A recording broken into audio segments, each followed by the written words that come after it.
अरविंद केजरीवाल दिल्ली के मुख्यमंत्री press conference कर रहे हैं। बड़े निर्णय में उनकी आज जीत हुई है। आज सुप्रीम कोर्ट का जो ऑर्डर आया है ये कई मायनों में बहुत ही ऐतिहासिक ऑर्डर है।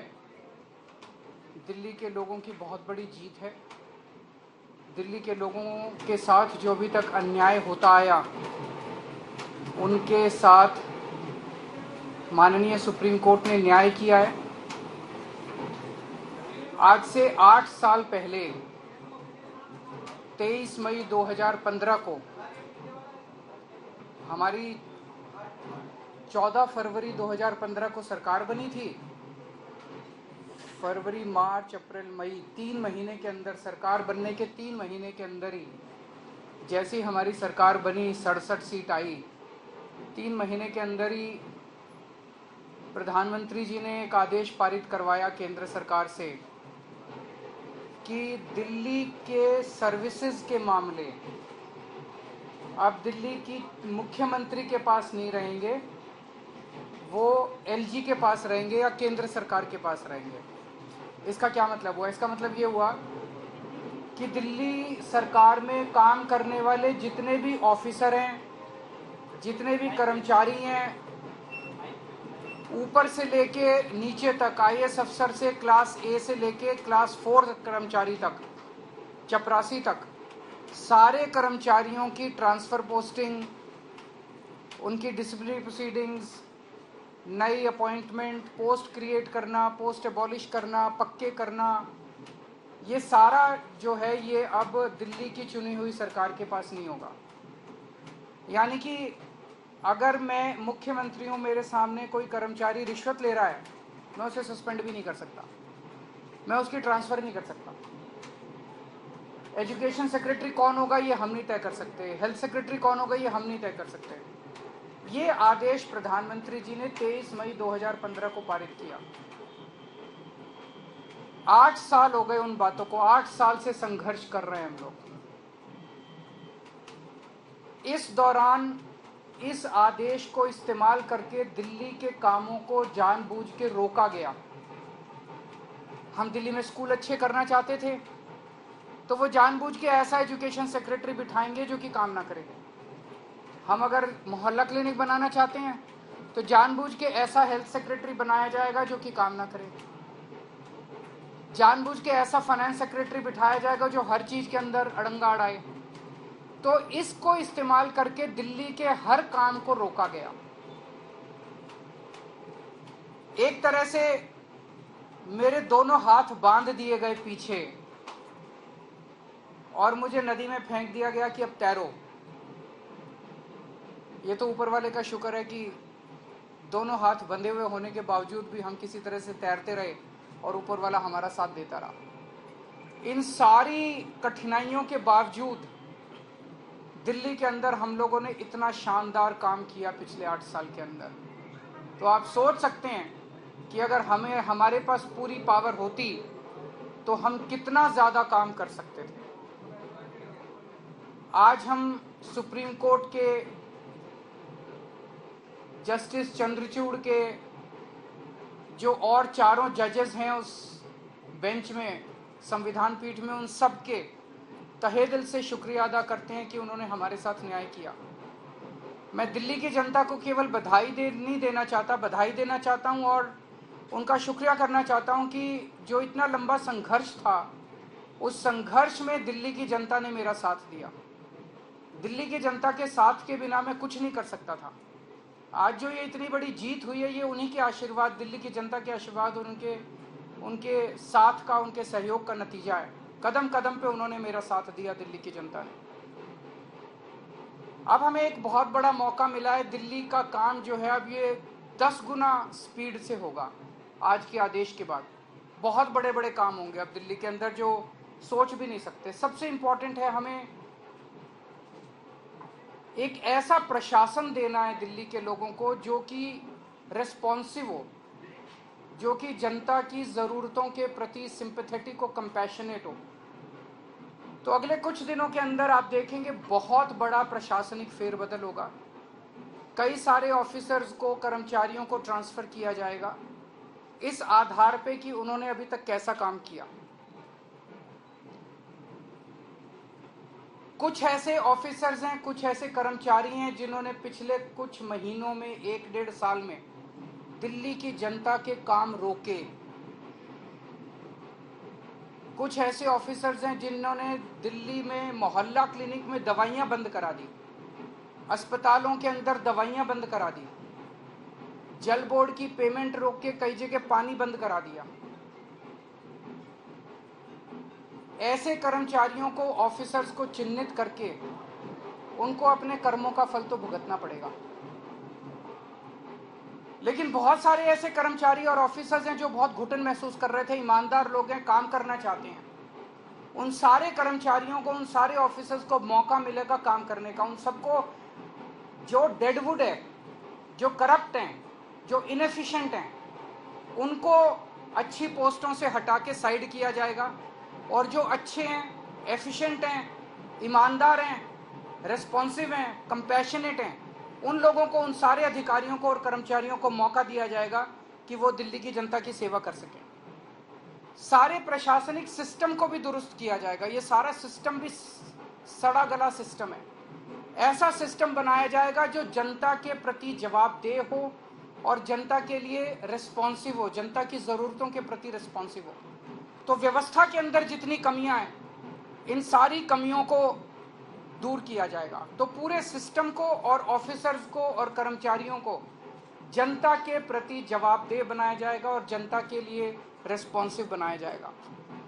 एक लीन एंड थिन गवर्नमेंट तैयार की जाएगी।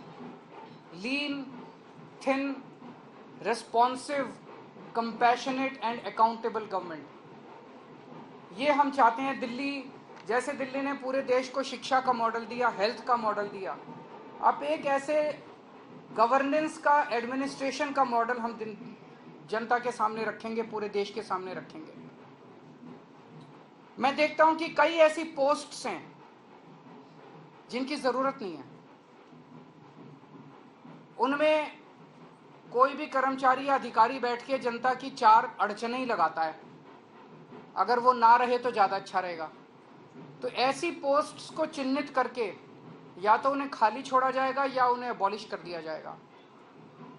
जहां जहां ज्यादा पोस्ट्स की जरूरत है वहां ज्यादा पोस्ट्स क्रिएट की जाएंगी। जहां जहां लोगों को जरूरत है वहां ज्यादा पोस्ट, जैसे अब इतने मोहल्ला क्लिनिक बना रहे हैं, तो जब डॉक्टर्स की जरूरत है, पैरामेडिक्स, वहां और क्रिएट किए जाएंगे। तो अभी तक हम लोगों ने स्कूल, अस्पताल में एक मॉडल दिया।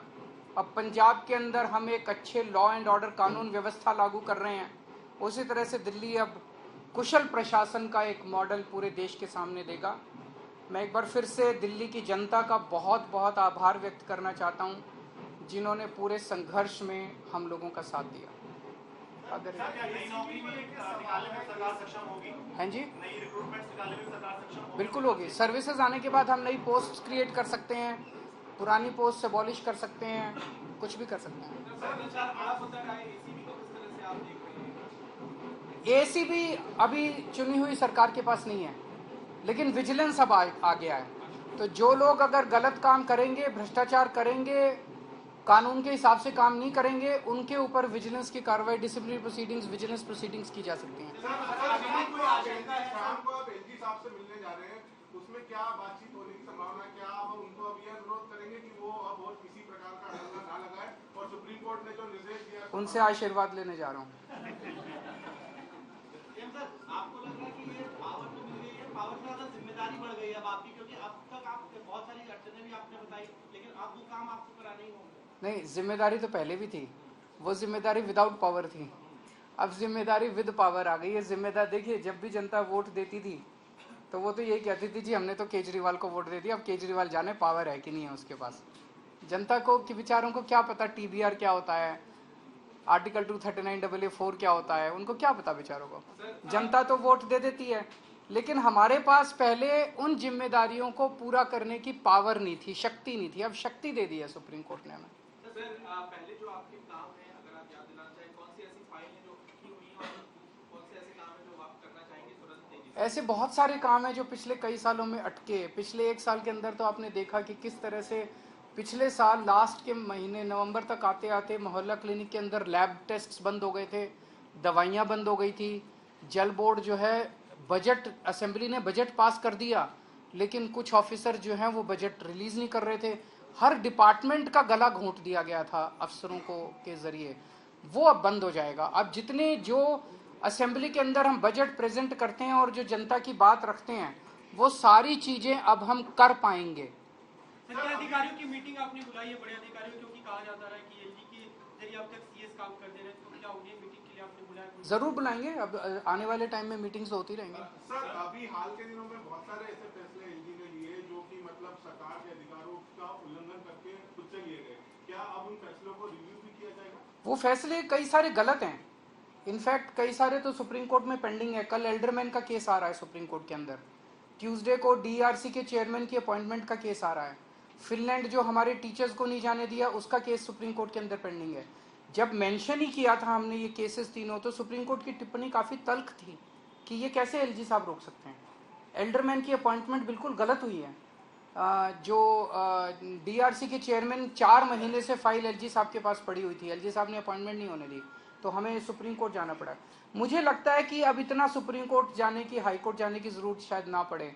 अब शायद हम अपने स्तर के ऊपर ही कई सारे निर्णय ले सकते हैं। तो बहुत सारी चीजें ऐसी कही गई जिसमें ये भी कहा गया कि केंद्र जो है वो राज्य सरकारों की जो ताकत है, पावर है, वो छीनने ना छीने, इस तरीके की टिप्पणी की। लगता है अब आगे के लिए नजीर। मैं यही कहना चाहता हूं कि केंद्र सरकार एक तरह से, प्रधानमंत्री जी खासतौर एक तरह से पिता समान होते हैं। जैसे परिवार में पिता होता है, पिता समान होते हैं। पिता की जिम्मेदारी होती है कि सारे बच्चों को अच्छे से उनका पालन पोषण करें। अगर दिल्ली में आम आदमी पार्टी की सरकार है तो वो हमारे भी प्रधानमंत्री हैं, हम भी उन्हीं की तरफ देखते हैं। चाहे बीजेपी की किसी राज्य में सरकार है, किसी में कांग्रेस की सरकार है, किसी में आम आदमी पार्टी की सरकार है, वो सारे के सारे प्रधानमंत्री को एक तरह से पिता समान देखते हैं कि भाई ये अब कोई मुसीबत आएगी तो हमारी मदद करेंगे। लेकिन अगर जैसे ये 23 मई 2015 को आदेश पारित करके दिल्ली सरकार की पावर छीन ली गई, 8 साल तक हमें बिना पावर के काम करना पड़ा, काम रुक गया, किसका फायदा हुआ? आज सुप्रीम कोर्ट ने साबित कर दिया कि ये गलत था, ये ऑर्डर बिल्कुल गैर संवैधानिक ऑर्डर था। जितनी सख्त लैंग्वेज के अंदर सुप्रीम कोर्ट ने बोला है, उससे ये साफ जाहिर है कि ये ऑर्डर केंद्र सरकार का बिल्कुल गलत था। तो इतना गलत ऑर्डर उन्होंने पास किया, तो उसका मतलब तो यही था कि आम आदमी पार्टी की दिल्ली की सरकार को फेल करना उसका मकसद था, और तो कोई मकसद नहीं था। देश का तो भला नहीं हुआ, दिल्ली का तो भला नहीं हुआ, केवल और केवल लोगों का नुकसान हुआ। ये नहीं करना चाहिए। चुनाव में लड़ते हैं, राजनीति कर लो, चुनाव में एक दूसरे को जो बोलना है बोल लो, लेकिन चुनाव खत्म होने के बाद चाहे कोई बीजेपी की सरकार है, चाहे कांग्रेस की सरकार है, आम आदमी पार्टी की, हम सबको मिलकर काम करना चाहिए। वो देखेंगे, अभी तो ऑर्डर है।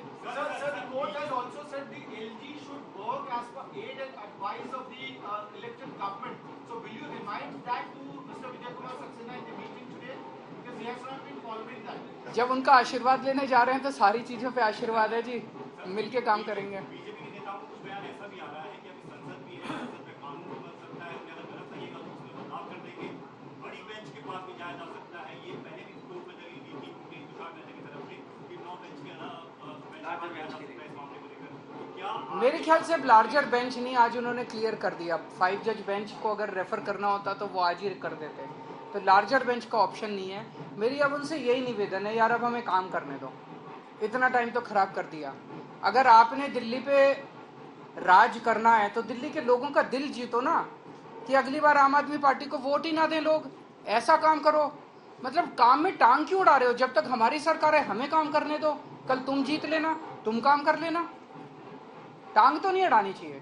सर, महाराष्ट्र का जो फैसला आया है, बस की फाइल आपने पहले भेजी थी, कुछ दिन पहले फैसला सामने की थी, एग्रीगेटर फाइल आप भेज चुके हैं, 2 फाइल लेटेस्ट आपने भेजी है, क्या आपका जवाब आ गया है या अभी आया नहीं? कानून के अंदर एलजी साहब के पास 7 दिन का टाइम होता है, तो वो भी मैं आज उनसे रिक्वेस्ट करूंगा कि 7 दिन में क्लियर करना चालू करें फाइलों। सर, महाराष्ट्र का जो फैसला आया है उसमें भी राज्यपाल की भूमिका को बहुत ही, मैंने उसको पूरा पढ़ा नहीं है, मैं अपना फैसला सुनने के बाद मैं थैंक यू सो मच।